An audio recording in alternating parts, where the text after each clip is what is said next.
But I kick it off. I do an introduction of the podcast, and then Trace introduces you. So I'll start off. Okay. The Westport Library and the Quick Center for the Arts proudly presents an official Apple podcast, Oh Brother, Not Another Podcast, with me, Miggs Burroughs. And I'm Trace Burroughs.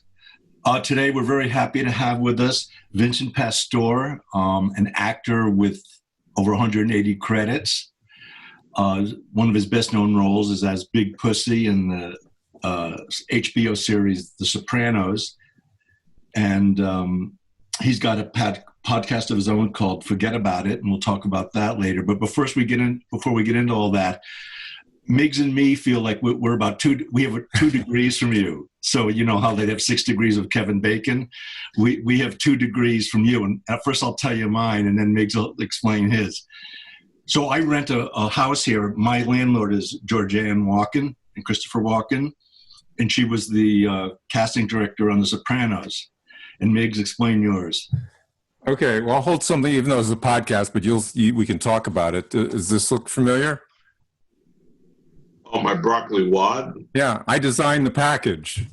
You did? For John Gennaro. You know John Gennaro, right? Yeah, we went on Shark Tank.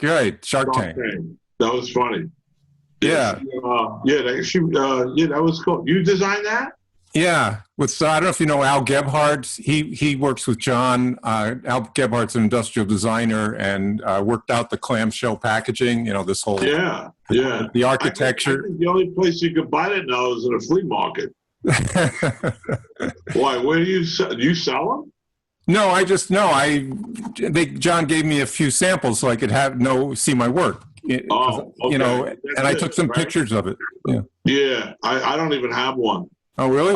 No, I don't have one. But that was fun.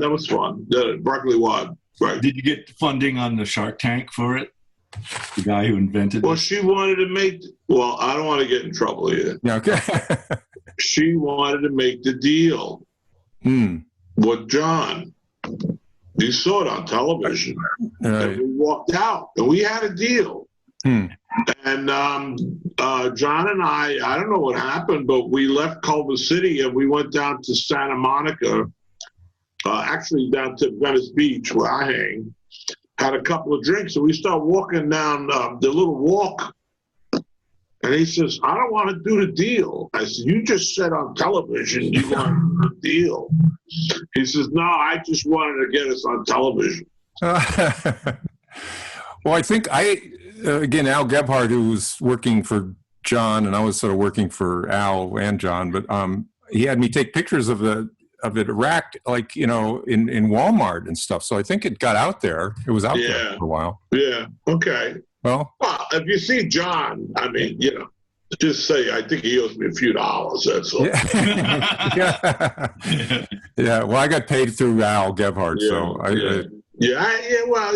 Whatever. I got to listen. I don't want to throw the guy under the bus. He's a good guy, but no, things happen. Listen, in my world, and you guys are brothers, a deal is a deal. Yeah, absolutely. That's it. I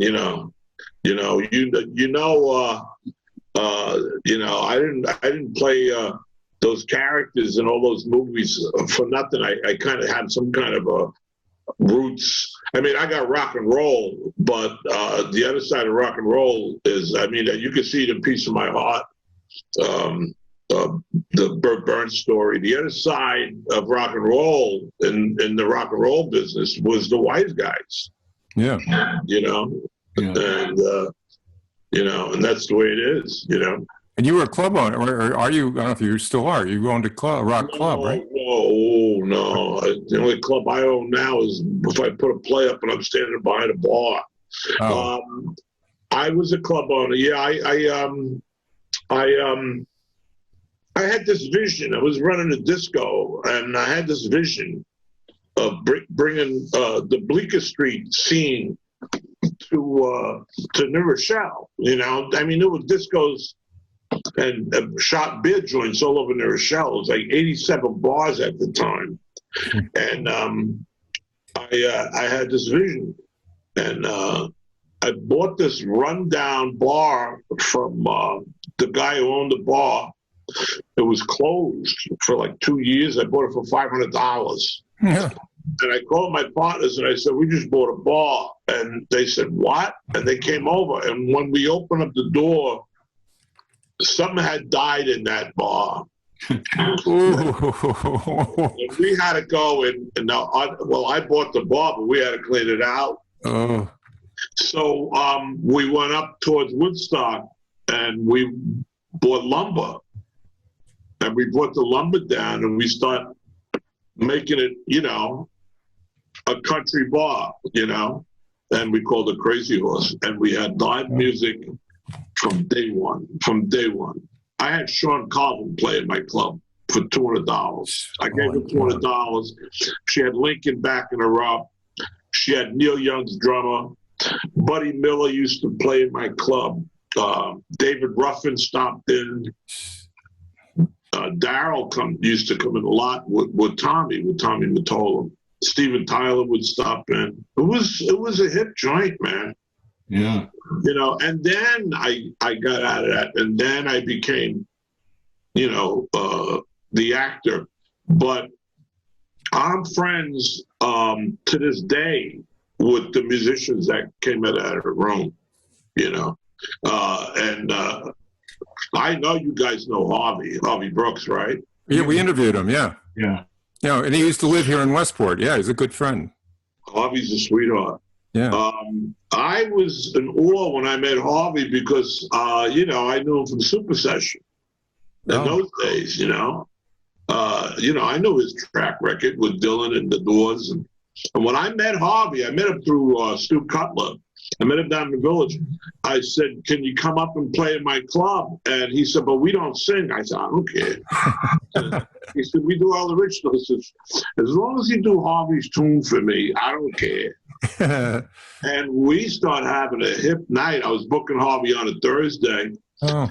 And then I was going down to Bleecker Street to Kenny's Castaway. Oh, yeah. Trace played it. Trace, didn't you play there? Yeah, I did a drum solo. You used to play there, Trace? I did a drum solo. I had an act back in the early 70s where it was just drums and a crazy drummer, like a Keith Moon. On a Monday night? Pardon? On the jam night? What night was it, Miggs? You remember? Oh, I don't remember. The Monday nights were the jam nights. Yeah, And I probably was down on Monday nights, and Lester Chambers from the Chambers Brothers was at the door checking ID, and I said, ain't you Lester? And he said, yeah. And I said, I'm Vinnie from the Crazy Horse. He said, well, I'm not working, I'm singing. I said, no, I'll be at the bar.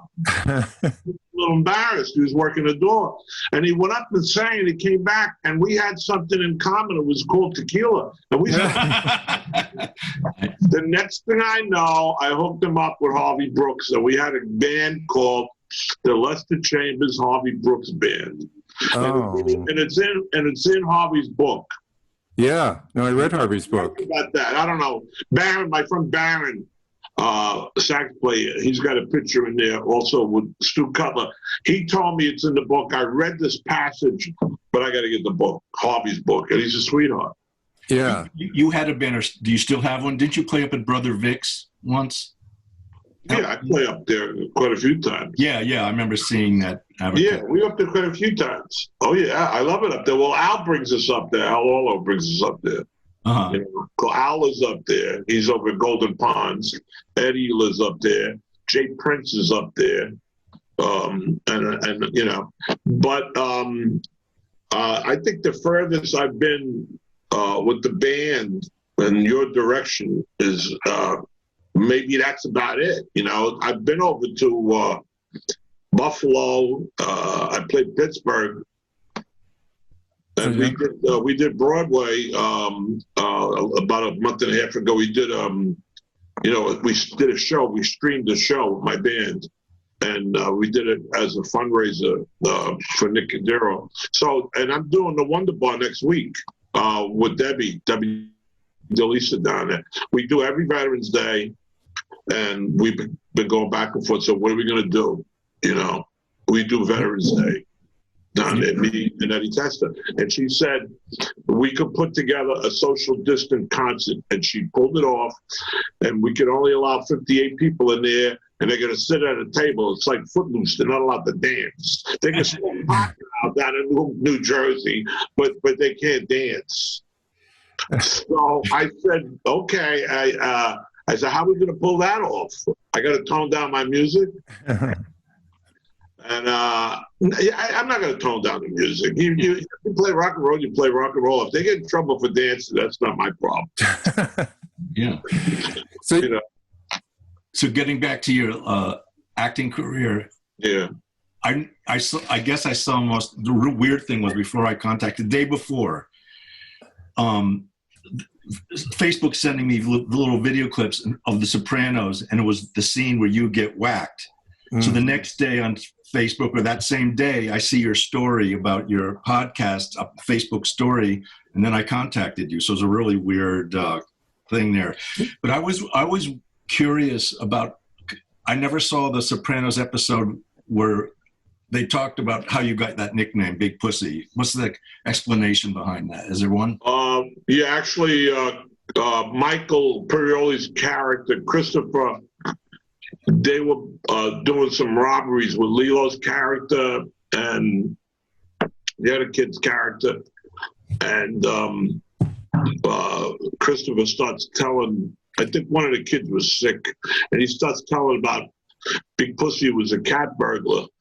And one time he was, I don't know if I'm gonna, I don't want to offend your show. No, anything goes. Yeah. He says one time we were robbing somebody's house and he shit in a bucket.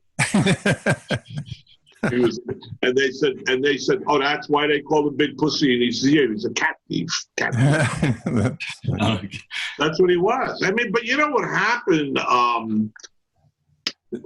I don't know who started. I don't know if Howard Stern started or who started, but they started to twist the name. Big Pussy, you know. And it wasn't Big Pussy because he was a pussy cat. Yeah, right.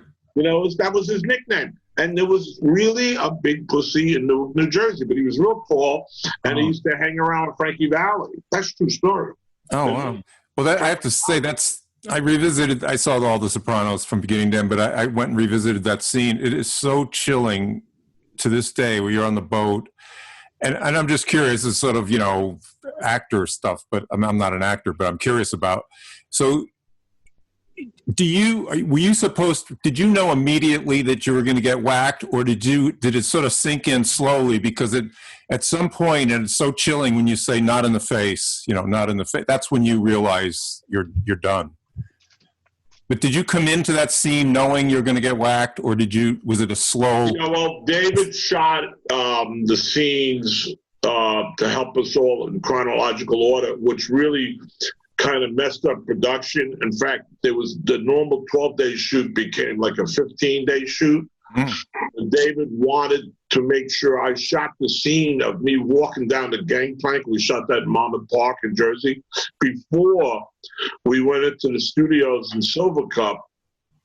And there was a makeshift of the interior of a boat, and we were there for 4 days. Really? But the other scenes were out of the way. The scene of me having dinner, what Keith Richards is singing, Waiting for a Call, the scene with me in the bedroom, and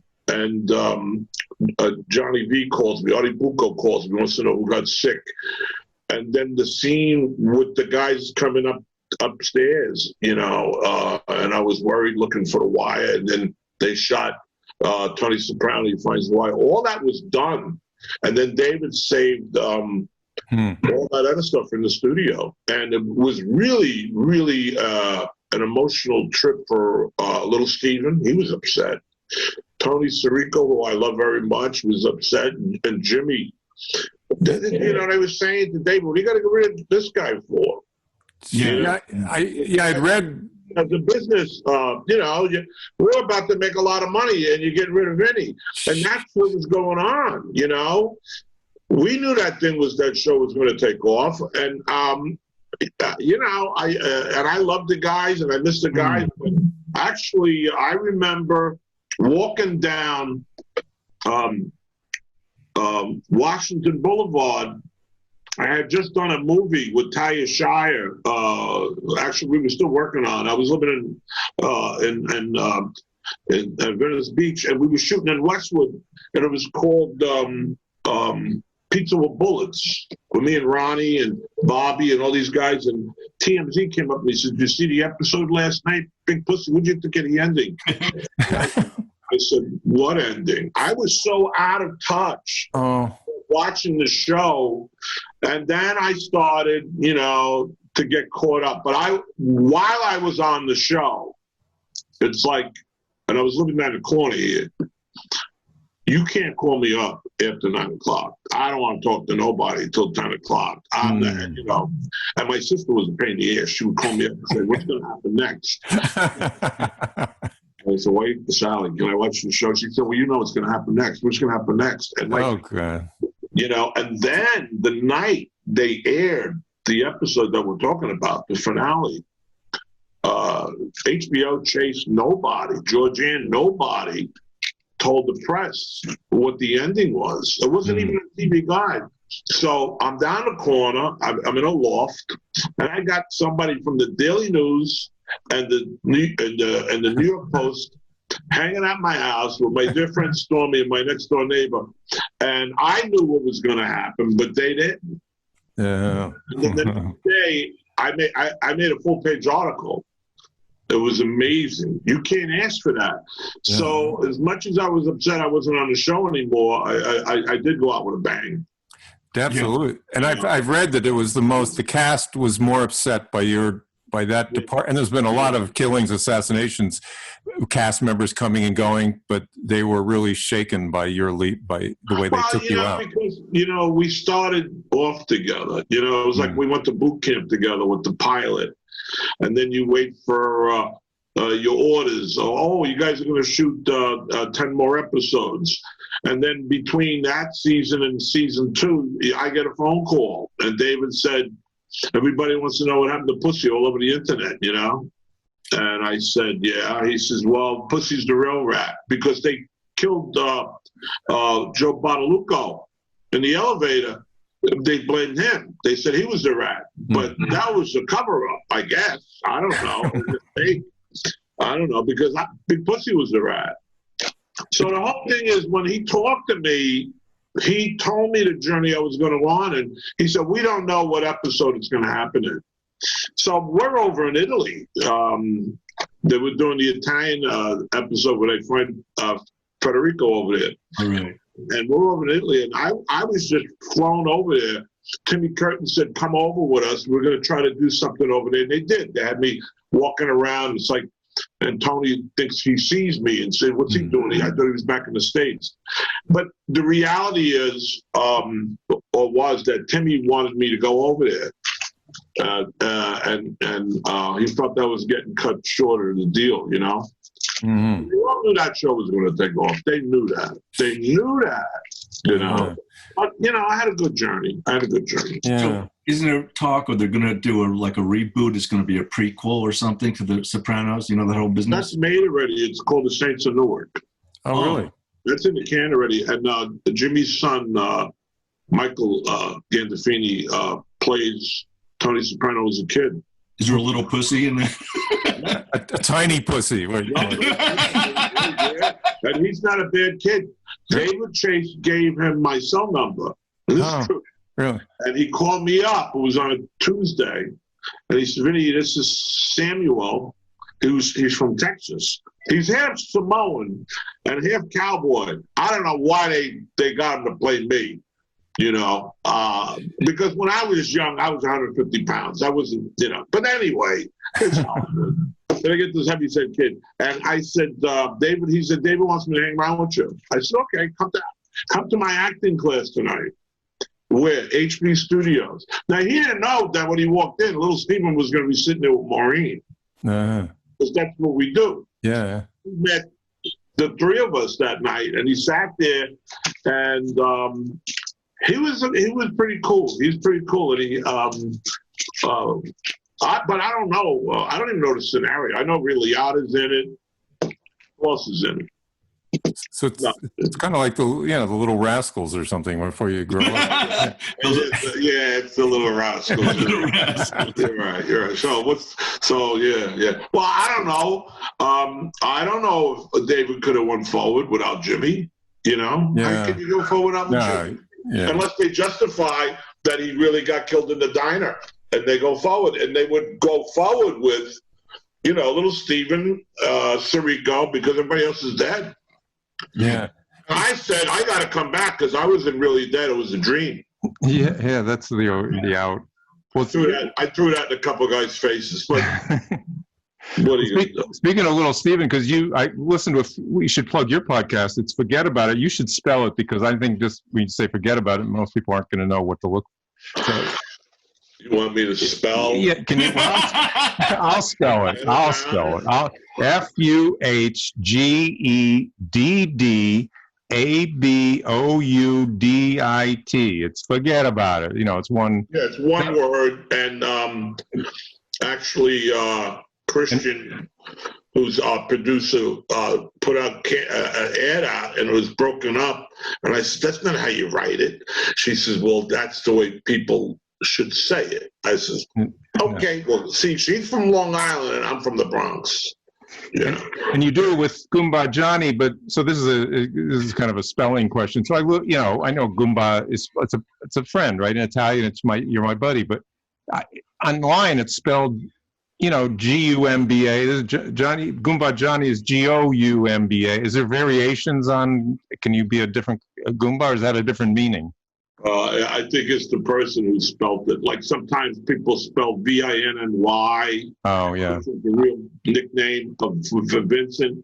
But when I get V-I-N-N-I-E, I said, "Where'd you get that from?" And when they call me Vince, I said the only person I ever know got called Vince was Elvis Presley, and was it Jailhouse Rock? Yeah. Jailhouse Rock. He was Vince. I think so. Yeah.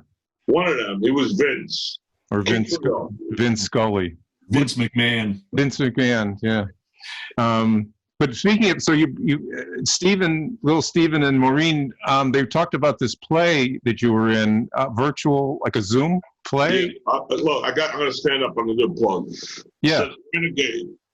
Oh, cool. What is it called? Renegade Theater. Yeah, that's the name of Steven's company and Maureen's company. Me and Maureen formed the company, and Steven gave us his blessings he said, use Renegade because that's his production name, Renegade.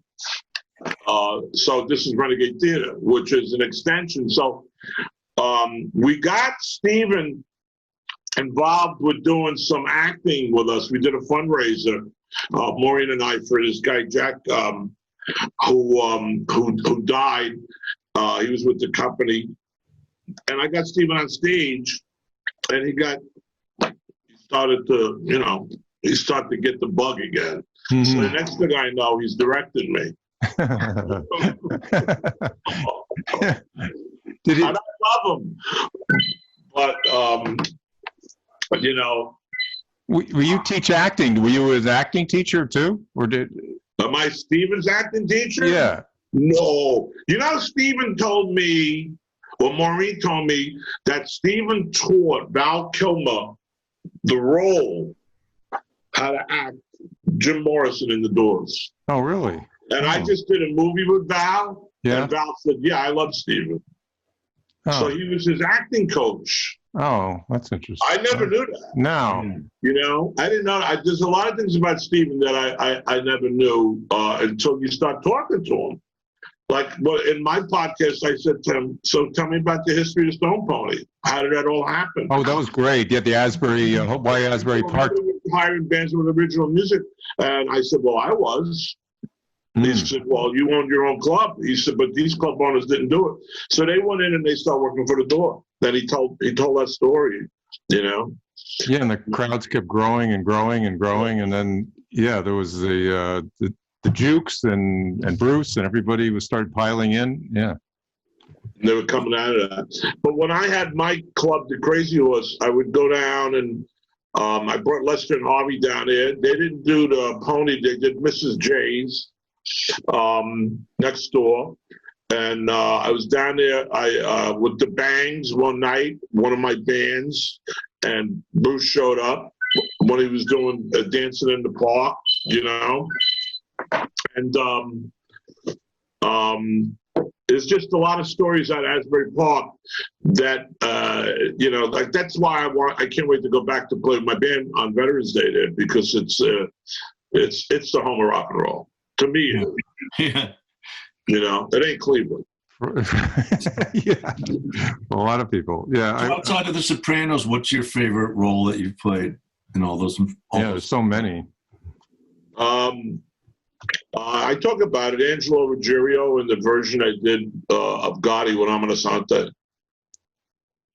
Because Amon is he's a method actor, and when I went in and I auditioned for the part, and I got the part from Robert Harmon, the director. I got beeped. We had beepers back then, and I was sitting in a bar drinking, and my agent said I had to go to payphone. I said, "What's up?" He said, "You got Amon Asante waiting for you." I said, "Where?" He said, "Down at the casting office." I said, "I didn't know." He says, "Who told you to leave?" I said, "The director said you got the part." He says, "Well, you got a problem. You don't have the part. You got to go see him." So I was half in the bag. I got on the subway. I got off at Varick Street.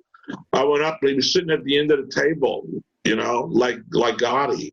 And he was sitting there. And he said to me, "Where you been?" I was uptown having a drink because I thought I had something to celebrate about. I knew where he was going. He said, "Well, what do you mean?" I said, "Well, I thought I was going to Toronto with you." He says, "Who said?" I said, "He did." He says, "No, I make up the decision." And then he said, "Do you know Sirico?" I said, "Yeah." He says, "He's coming with us." I said, "I heard all about it." He says, "Oh, okay. Well, but look," and he goes to Robert Harmon. Vinny's got to come up a week ahead of time. He's got to get into character. And I was hanging out with Armand every day, every night, going out. He was John Gotti up there. We were sitting at the tables. Wow.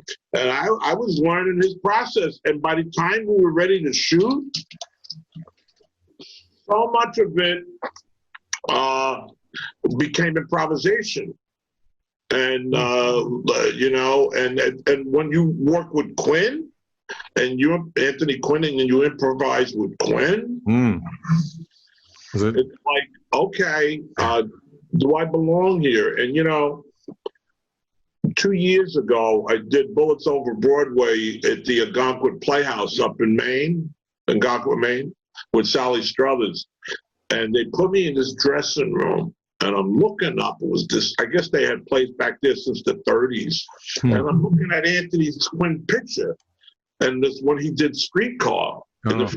He went on the road with Streetcar named Desire. Sure. Wow. No, big time. Yeah. That's amazing. I'm looking at this picture, and I called the guy who owns the theater over, and I said, "This is really strange." I said, "Was Quinn in this room?" He says, "Yeah, he did a lot of plays up here."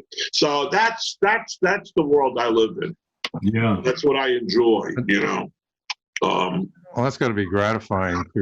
That's what I enjoy.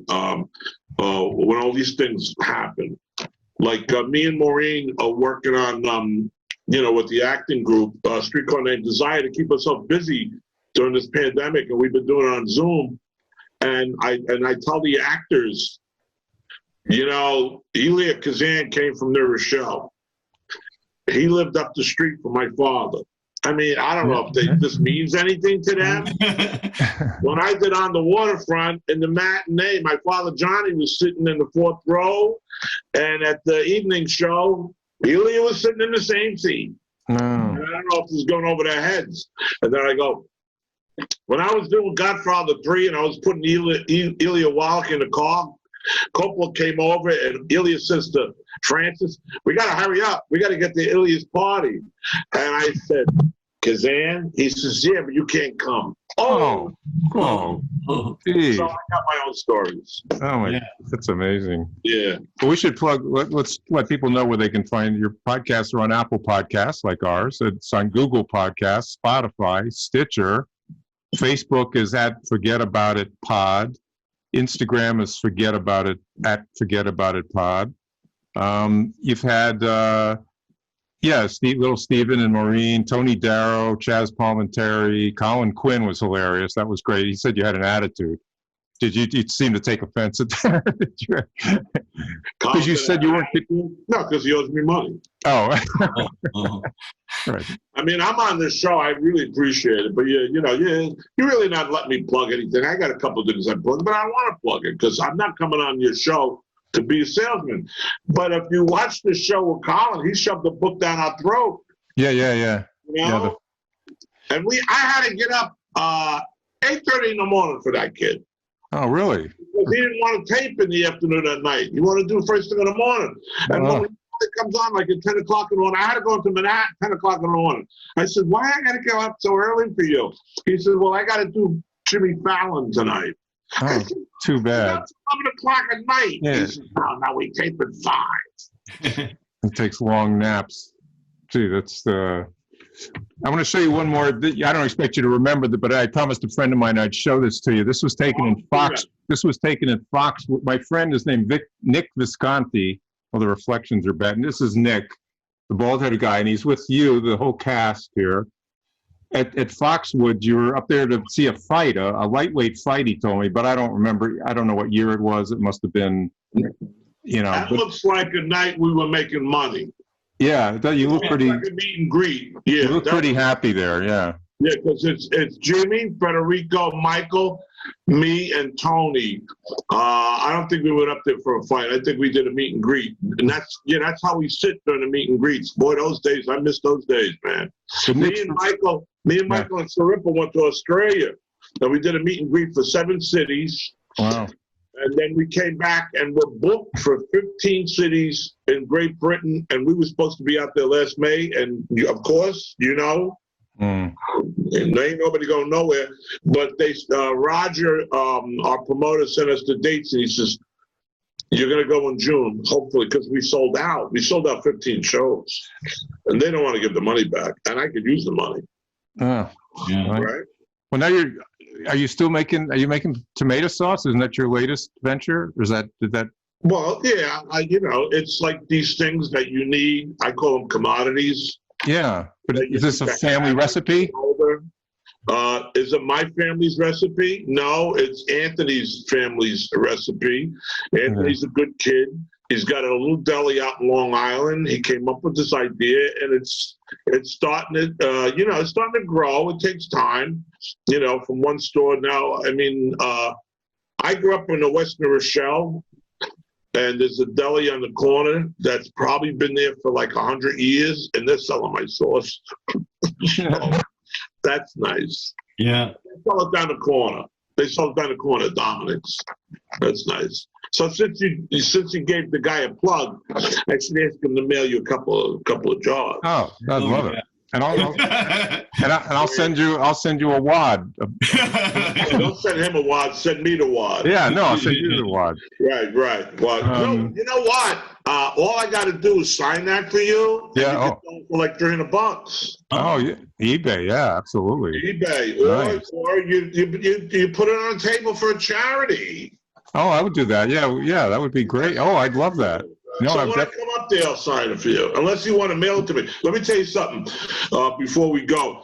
During the pandemic, I was getting so much mail from people. They're home, and they find your address, and they were running pictures off, and they're mailing them, and we're signing them. And I'm talking about I was getting zombed, So I get this box, and I take it home and open it up, and there was a real gun inside of it. Oh, my God. They want you to sign the gun?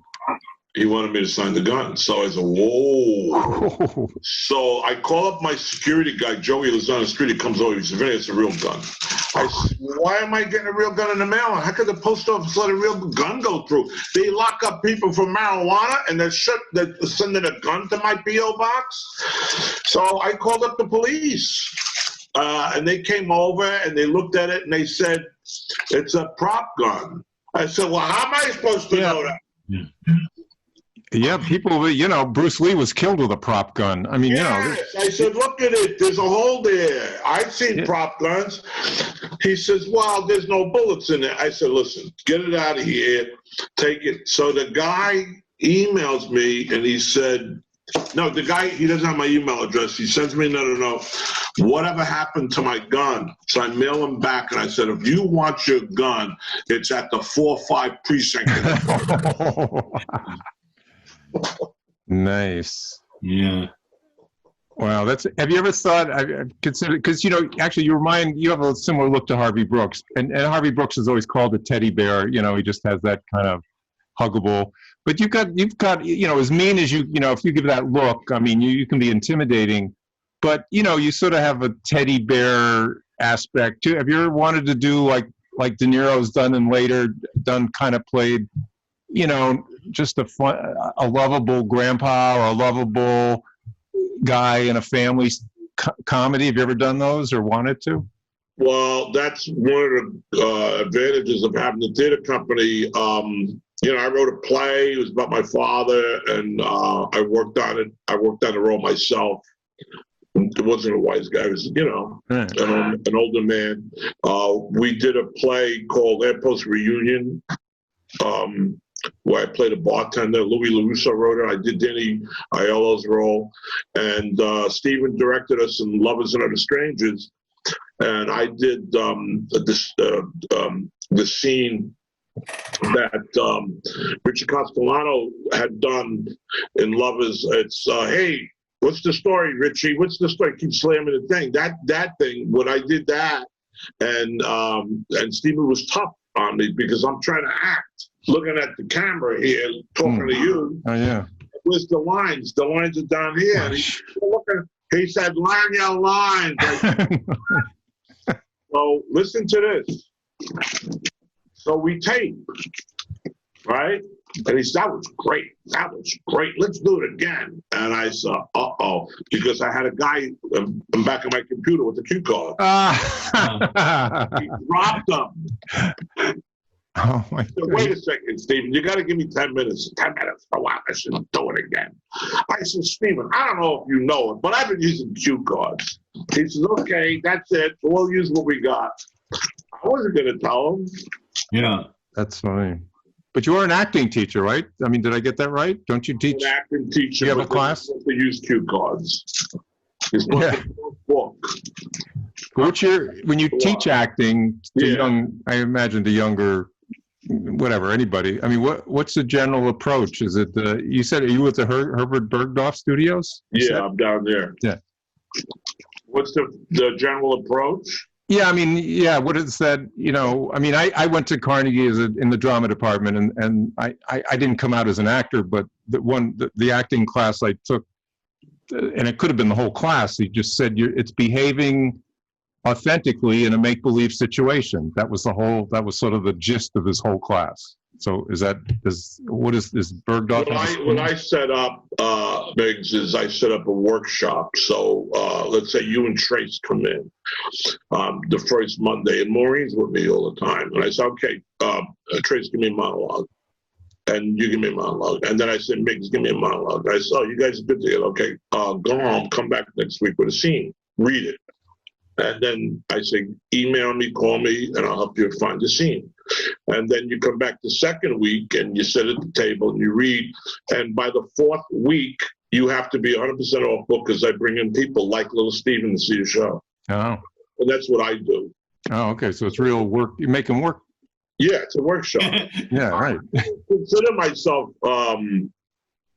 a teacher. I consider myself more of a director than a teacher, because if Trace says to me, Vinnie, that's a difficult scene, I don't know how to get to that point, or okay, Trace, I'm going to give you a question. Ask me, did you see the episode where I was crying on the toilet bowl? You're asking me like this is in the Sopranos you're talking about? Did you see me crying on the toilet bowl? No, I didn't. You never saw that episode? If I did it, okay, so then I might have just don't remember that scene. Okay. Miggs, did you see me on the toilet bowl that scene? Yeah, I didn't see it in The Sopranos. I saw it. I was looking through your window. I saw it yesterday, actually. Well, the question is that Yes. take, and I was crying. Yes. As an actor, I would say to Vinnie, as a teacher, how did you prepare for that? And he could either say, I don't want to talk about it, because I drew it to something that really touched that vein, or yeah, let's talk about it, and it becomes like therapy. So you have to, when you work, it's not like, see, when we do podcasts, we entertain each other, we talk, we give stories, it's real, it's happening now. When you do acting, you gotta immerse yourself and prepare so much by the time it starts. When I was working on Awakenings with De Niro, I was starting off. I was doing extra work, and then he gave me a contract. Penny gave me a contract, and I used to watch Bobby walk around with that red striped robot. That man never went out of character. And there's a guy who lives up near you, Daniel Day-Lewis, same thing. They say when he was prepping for Abe Lincoln, he was living in a cabin in the back of his house. And his daughter, Arthur Miller's daughter, his wife, Arthur Miller's daughter, used to bring him his coffee and everything back there. Yeah, I've heard there's other actors that I've heard just can flip a switch. You know, they can be crying and sobbing, hysterical, and then it's like cut, and then they're totally fine. They're telling jokes, and they're, you know. Anthony Hopkins, I heard him interviewed once. He says, when I'm doing that serious part you saw me in that movie, he says, I'm thinking about my tires need to be changed on my car. Like he thinks of like really, it's so easy for him based on that, you know. Come back in. Well, that's like Robin Williams. Robin Williams was, he could come out of it and then he would come back into it in a second. And we were working on Awakenings. That used to really bother De Niro, that Robin would fool around in between takes, tell jokes and shit. Yeah, everyone has their own method. And they have this struggle. And Robin's glasses are supposed to go flying, and Robin put up his hand, and he broke De Niro's nose. Really? I saw De Niro become Jake LaMotta, and he, why'd you do that for? Yeah. They shut us down for 2 weeks. I don't care. I felt bad for Bobby, but I got paid for 2 weeks because we were on hold for that scene. But when I watched the scene, I remember when Robin hit him in the nose, and Peter Boghousy, stunt coordinator from Sopranos, was a stunt guy. You know, it ain't easy. You know, it ain't easy. No, it's physical. It's a very, you climb that ladder, and then you're just glad that you have some kind of, you know, something in back of you. You know. yeah. You know, you have something back you, yeah. But people don't realize, you know, it's a physical, not just when you're in a physical situation with somebody, but just physically, you know, emotionally and physically. I mean, your body, like they say, is your instrument. I mean, you got to do, you know, you got to know whatever, how to, you know, body movement and everything else. Or you got to be like me and all my guys. We call ourselves street actors. We came from the street, and that's what we use. So is it hard for me to play a doctor? I don't think I'd ever get a part in my life as a doctor. You know, yesterday I was watching Bogey, and because I'm a TCM, that's all I watch. And I'm watching him play, first he played Roy Earl, which was High Sierra. And they ran Jack Palance's version with Stella Stevens the night before, which was I Died 1,000 Times. So right now you see Bogey in High Sierra with Ida Lupino, and then they played Petrified Forest. He played Duke Mantee, which was really a play, came out of the city. Petrified Forest, that was scary. Watching that movie, but he stole the movie. He didn't do much at all. And the guy, he wasn't a gangster. I think he went to Harvard or something. I know. The same thing with Edward G. Robinson. Edward G. Robinson was a gentleman. And another guy, one of my favorites, Paul Mooney. These were educated guys, but my guys, me, Sirico, Chuck Zito, Johnny Sachs, all these guys, we're street actors. You know, we started, some started earlier, a lot of us started late in life, and we apply what we knew back then, we put it into now, and we incorporate it, you know. It makes it more authentic, like we were saying. I mean, you can't fake that.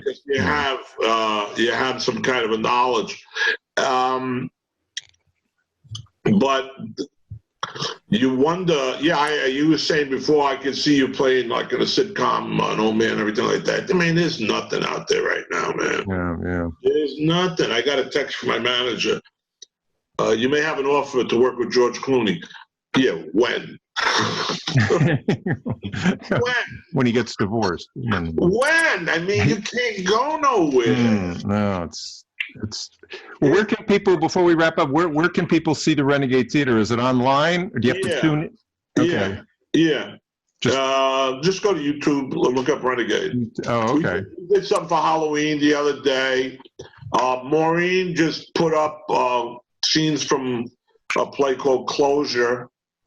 I threw up something, which is really not Renegade. I threw up something from the class. So we put it up.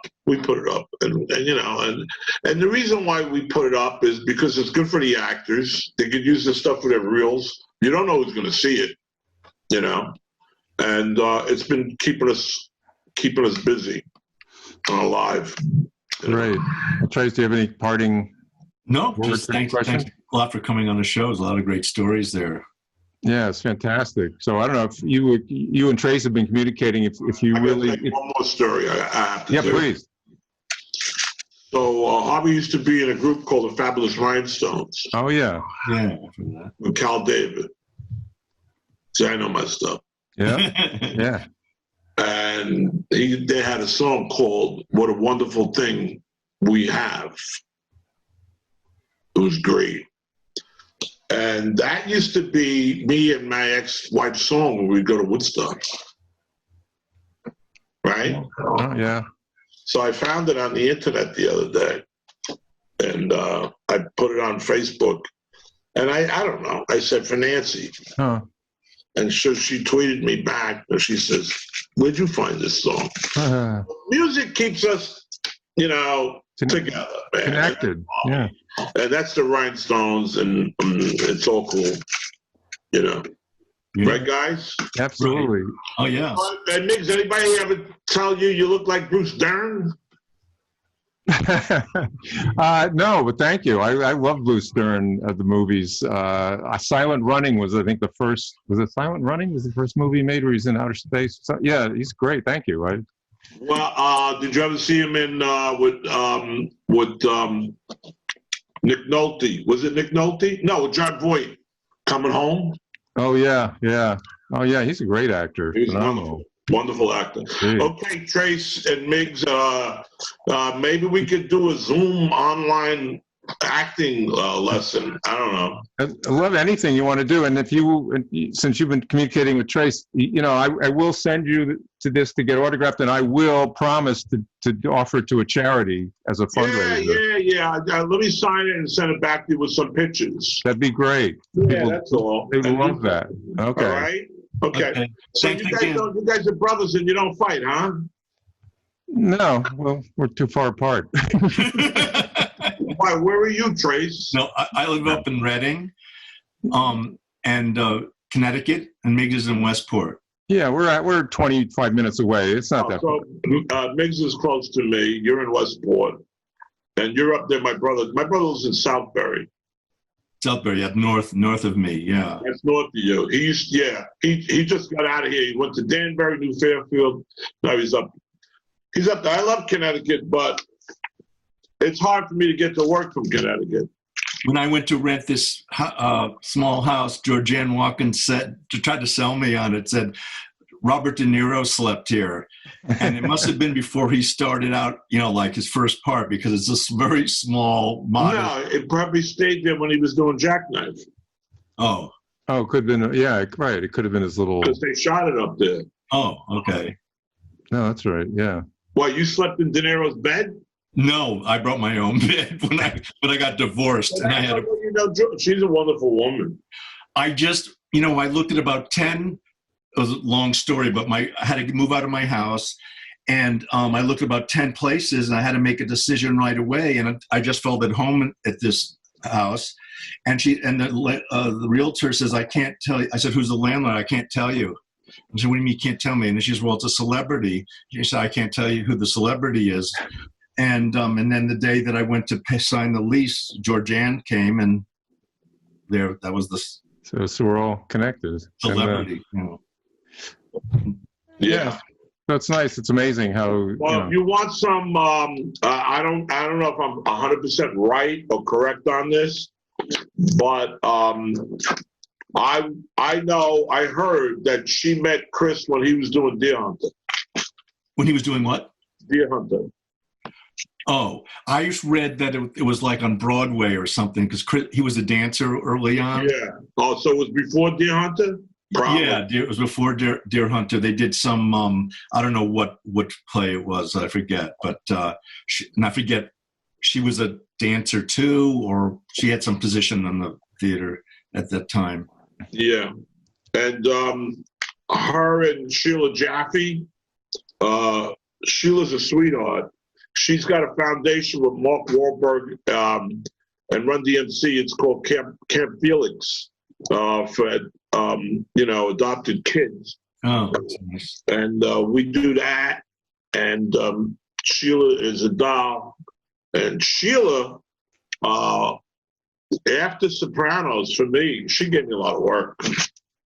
That brings. I have one more question that I went to. What does people want to know? What does a casting director do? Do you audition for the casting director, and then if they say "I like you," you got the part, or are they sort of? It's a process of elimination. Go see the casting director. First, I got to see Miggs before I can meet Trace. That's all. Oh, okay. And then I go see Miggs, and then you say to Trace, "I got this guy Vinnie," and then Trace says, "Okay, let me see him." It's 1, 2, and then if it's a big role, then we got to go in front of like a bunch of people. Okay, so I'm sort of the screener. I make sure that they're only seeing good people. So yeah, oh yeah. Oh no, yeah, right. Otherwise, they're gonna say, "What are you doing? Go home. I can do a better job than you." But I tell you what, Georgianne did. This is a true story. After season 1, she called me because I don't even remember working on computers so much, and she said, "Vinnie, I need some actors. Give me a list of your friends." And she used these guys. Really? Audition, who got a union card, who got this. She used these guys. My dear friend Anthony Rubistello wound up going on the show towards the last few episodes, and he became Jimmy's driver. She was good about that. She always gave the actor a break. She was always good about that. She still is good about that. And so I got nothing to say. I got nothing to say bad about Christopher Walken. Have you ever been in a movie with Walken? Christopher? I did a reading. This is true. I was down in Asbury, Atlantic City, doing a meet and greet, and Georgianne called me up. She said, "Where are you?" I said, "Atlantic City." She says, "Well, can you be at De Niro's building tomorrow morning at 10 a.m.? I said, "Yeah." She says, "I have. You're going to read with Bobby." I said, "Send me the script." She says, No, you get the script when you show up." "I'm going to be there?" I said, "Yeah, I'm going to be there." And who was on stage was Bobby, Rene Russo, Joey Pants, Christopher, Chaz, Tony Darrow, me, and I think it was Debbie Meza, and we read this script. And after we read, Bobby was nice to me, everybody was nice, blah, blah, blah. And Christopher just walked away. I don't even think he said goodbye to anybody. And he just walked home. I saw him walking because I was driving down the street and I said, "You want to ride?" And he said, "No." He wouldn't even get my car. Yeah. He's like that, you know. Trace does a great Christopher Walken impression. I'm not doing it. I'm not He's doing not it. okay. He's not doing it now. Then I'm not getting off the podcast. Oh no! Like no. Give me forget about it, like Christopher Walken would say. Oh no! I need to practice. Sorry. Sorry, I didn't mean to put you on the spot. You could email him. You could email him your little animation of it. Oh, I did an animation. Yeah.